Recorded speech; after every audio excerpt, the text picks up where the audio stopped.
Thinking Aloud. Conversations on the leading edge of knowledge and discovery with psychologist Jeffrey Mishlove.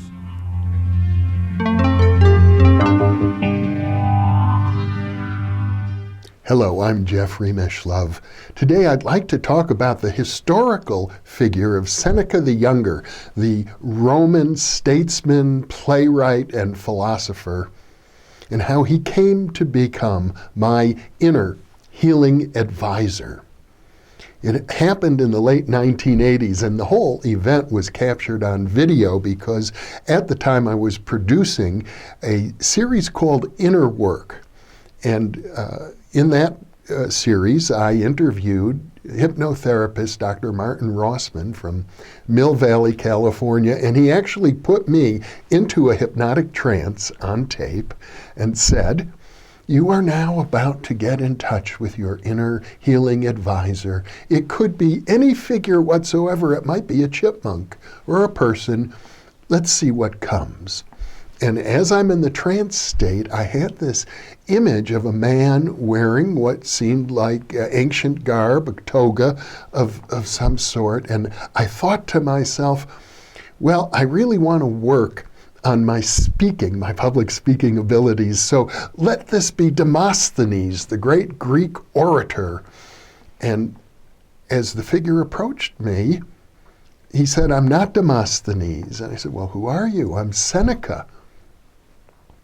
And I said, "Well, Seneca, you're here, you're my inner healing advisor. What would you like me to do?" And he said, "Study my life." And then Martin Rossman brought me out of the trance. I had this silly grin on my face as if something quite remarkable had happened. And I began studying the life of Seneca and discovered he's one of the most fascinating people in all of human history. He wrote tragedies, and his tragedies were largely responsible for influencing the great Elizabethan playwrights who took tragedy to an even higher art form. He actually ran the Roman Empire for 5 years. It's considered the Silver Age of Rome. He was the tutor to the Emperor Nero when Nero was still a young teenager, and so Seneca had administrative responsibilities for running the empire. And he was considered one of the great Stoic philosophers of the Roman era. He's noted for many what we would call pithy sayings. For example, the saying, "Live each day as if it were your last," can be attributed to Seneca. He wrote what were called consolations to help people through difficult times in their lives, and that's part of the Stoic philosophy. He was also probably the wealthiest man in the empire at one time, being the tutor to the emperor. He accumulated a vast fortune, but being a Stoic philosopher, he lived simply. He ate fresh fruits and vegetables. He slept on a hard bed. He took cold baths. So he lived almost an ascetic life, and he died in 69 AD when he was accused of conspiring against the Emperor Nero. There was a conspiracy known as the Piso conspiracy. I mean, Nero turned out to be quite a tyrant at the end of the day. And Seneca, Nero thought that Seneca, the conspirators wanted to install Seneca as emperor, which would have been a logical choice since he had experience in governing. So Nero sent his centurions to Seneca's house where there was a dinner party going on and ordered Seneca right then and there to take his own life. And the historians who recount the incident say nobody in human history was more prepared to take their own life except perhaps Socrates. And Seneca turned to the centurion. He said, "Well, can I write out my will, my last will and testament?" The centurion said, "No, you have to do this immediately." So Seneca turned to his dinner guests and he said to them, "I bequeath to you my life, study my life." Those were his last words, according to the historians. I found that very striking, and there were a whole series of synchronicities that then seemed to occur for me, or coincidences, concerning the life of Seneca. I had a trance medium once, a good friend of mine, Kevin Ryerson, claimed that I was Seneca in a past life. Well, I've never had any memories of that, although, to be honest, there were one or two brief moments when I felt that I actually had, for an instant, the experience of being in the court of Nero and being the most highly honored person in the presence of the emperor. I don't know what to make of it. It was so brief. But in any case, I don't have any reason other than these tiniest of experiences to think that I was such a person in a past lifetime. However, one day, while I was en route to the city of Cordoba in Spain, which is the city where Seneca was born, I received an email from an American psychologist named Brendan Engen. And Brendan wrote to me and he said, "I've heard that you were the incarnation of Seneca, and I've been told that I was the incarnation of one of Seneca's close associates, and I'd like to talk to you about that." And I wrote him back and said, "No, I'm not Seneca, but what a coincidence that you should be writing to me as I'm heading to the city where Seneca was born."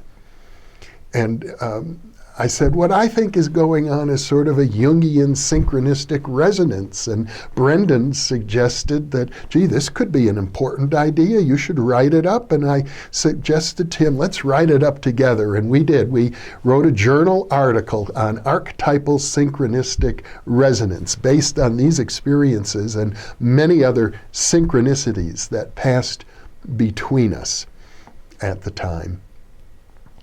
And I've even conducted 3 New Thinking Aloud interviews with Brendan, and we go into details about that series, and you'll see a link in the upper right-hand corner to the first of those videos. There's another little part of the coincidence, though, that I don't think I've ever described before, and that is during the 1980s and 90s, I was the president of a nonprofit organization called the Intuition Network, and we were funded by a most remarkable gentleman named Buck Charlson, who was the inventor of the hydraulic motor and power steering. And he had a deep interest in intuition. He felt that his inventions came to him through intuition, and he wanted to contribute back to the field. And now, Buck Charlson had a very deep interest in reincarnation, and at one point he confided to me that he believed himself to have been the Emperor Claudius in a past lifetime. Well, the Emperor Claudius is the one who preceded Nero, and Seneca had quite a relationship with Claudius because what happened was that Claudius exiled Seneca. There was some sort of a scandal.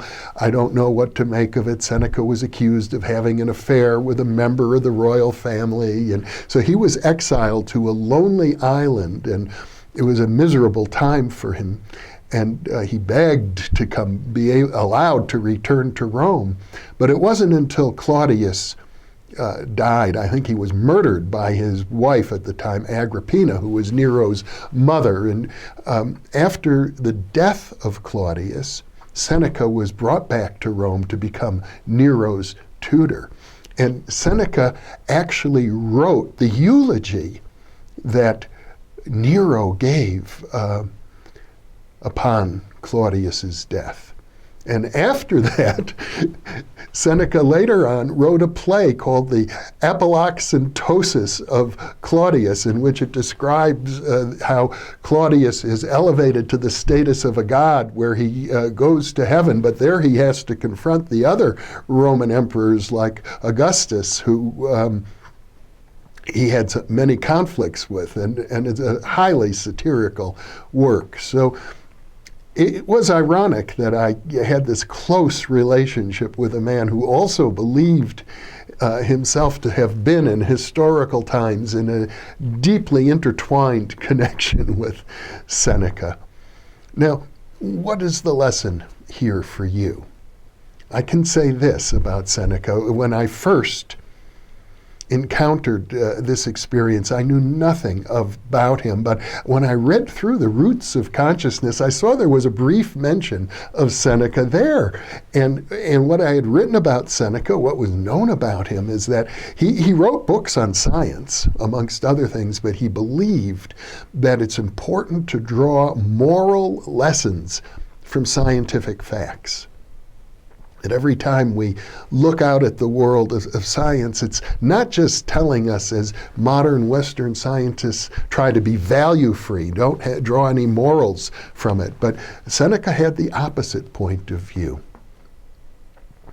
So I think the lesson here for those of you who are viewing this little monologue is that you also have access to vast resources within yourself, things that you might not ever dream of. I think of myself as having been very privileged to have had this connection, and I'm grateful to the hypnotherapist Martin Rossman for facilitating it.